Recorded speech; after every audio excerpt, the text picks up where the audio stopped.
Na mtazamaji, na watu 6 wamefariki papo hapo baada ya dereva wa basi la kampuni ya Chania Executive kupoteza mwelekeo na kuanguka katika eneo la Manyata, kaunti ya Taita Taveta. Basi hilo liligongana ana kwa ana na trela kwenye barabara kuu ya Nairobi kuelekea Mombasa.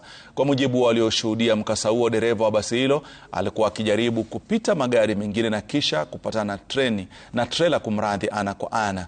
Watu kadhaa wamejeruhiwa kwenye ajali hiyo na kupelekwa katika hospitali ya rufaa ya Moi mjini Voi.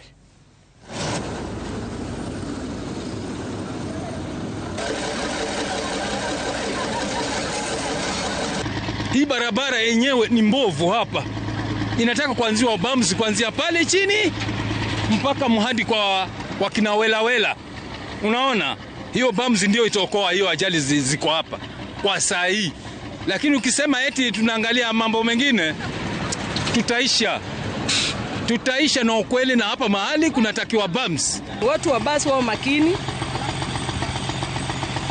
wapunguze speed, na kama inawezekana madereva wao wawili, wa usiku na wa mchana.